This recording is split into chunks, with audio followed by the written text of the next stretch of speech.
शीश दिए तो गुरु मिले तो भी सस्ता जान। यह तन विष की वेलरी, यह तन अर्थात शरीर विष की वेलरी। विष कहते हैं जहर को, और बेलरी कहते हैं लत्ती को, जो लत पसरता है ना उसको बेलरी कहते हैं। तो यह शरीर को कबीर साहब कहते हैं क्या, यह तन विष की बेलरी अर्थात जहर की लत्ती है। अब यह प्रश्न उठेगा कि वास्तव में यह शरीर जहर की लत्ती है, क्योंकि जब एक जगह कहा गया है, गोस्वामी तुलसीदास जी ने कहा कि बड़े भाग मानुष तन पावा, सुर दुर्लभ सदग्रंथन गावा, साधन धाम मोक्ष कर द्वारा, अब पाए न जाए परलोक सवारा। कबीर साहब भी कहते हैं कि 1,84 भरम के पांव पर अटके आए, अब की पासा ना पड़े फिर 84 जाए।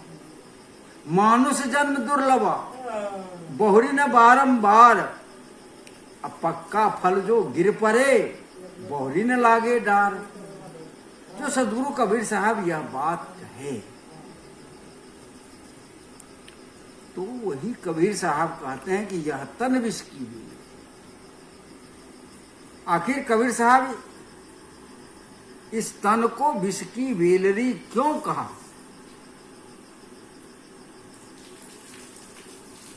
तो जब आप अपने तरफ इस शरीर के में देख झांकिएगा,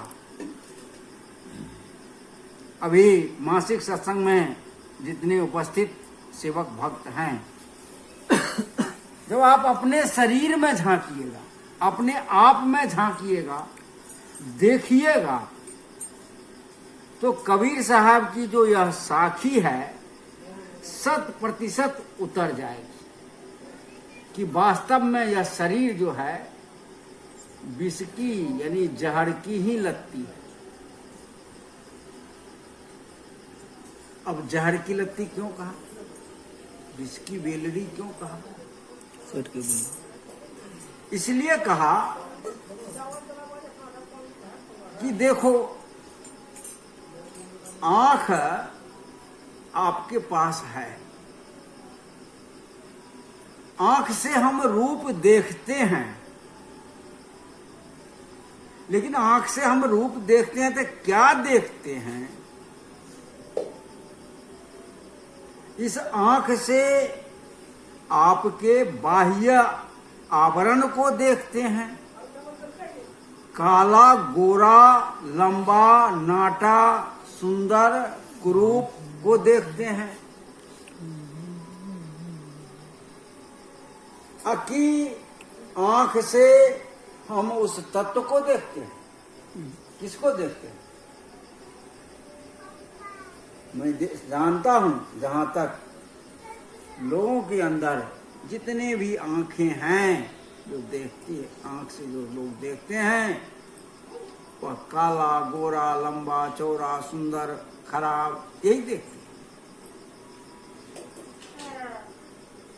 तो ये जो आपने इस आंख से देखा तो आपके अंदर क्या अंदर में गया? यही विषय विकार में गया।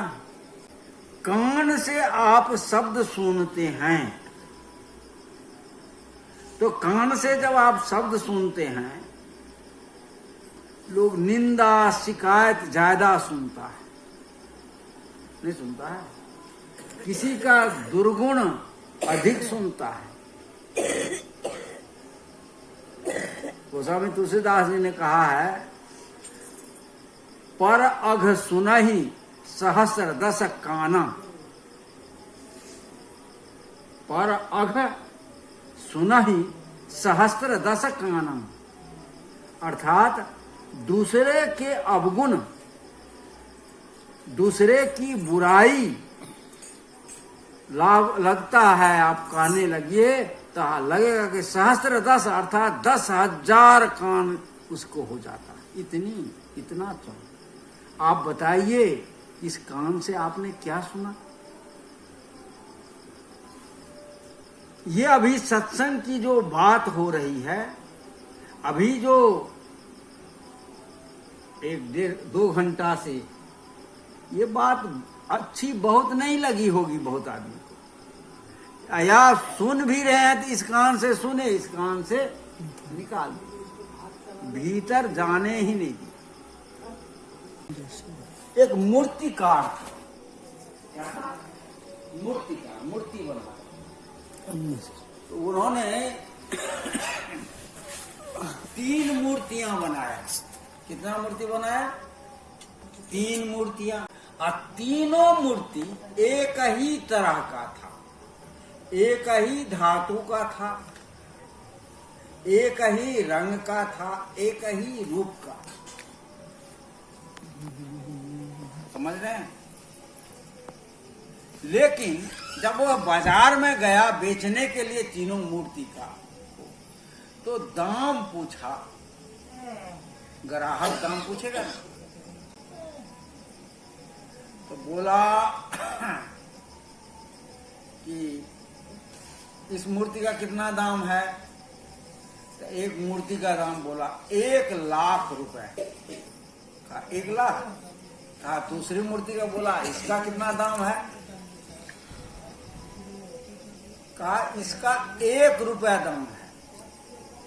एक को क्या कहा? 1,00,000 रुपए, और दूसरे को कहा 1 रुपया। कहा इसका कितना दाम है? कहा ये मुफ्त में, भाव में दे देंगे। तीनों मूर्ति एक ही धातु का, एक ही रंग का, एक ही रूप का, एक ही शकल का, एक ही तरह का था, ठीक। लेकिन एक का दाम 1,00,000, एक का दाम 1 रुपया, एक के दाम भाव में, माने मुफ्त में हम आपको दे। खरीदने वाला ग्राहक को बड़ा आश्चर्य हुआ कि भाई ये कैसी मूर्ति? आप कहते तीनों मूर्ति बराबर है, एक का 1,00,000, एक का 1 रुपया, एक को भाव में, ये क्या बात है? तो मूर्तिकार ने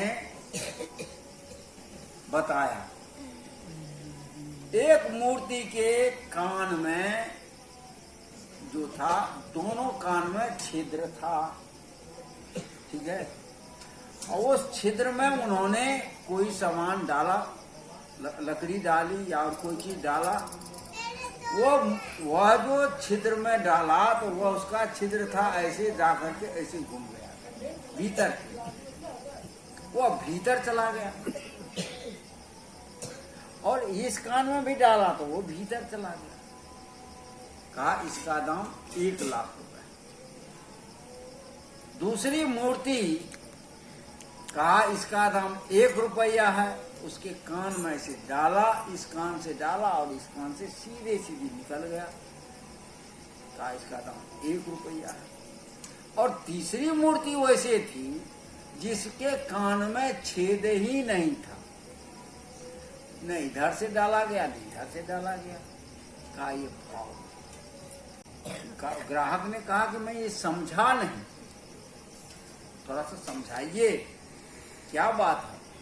कहा देखो, ये मूर्ति जो है, जो अच्छी अच्छी बातें हैं, संसार के जो अच्छी बातें हैं, जो धर्म की बातें हैं, जो ज्ञान की बातें हैं, जो साधना की बातें हैं, जो कल्याण की बातें हैं, जो परोपकार की बातें हैं, उन बातों को सुनता है और भीतर में हृदयंगम कर लेता है।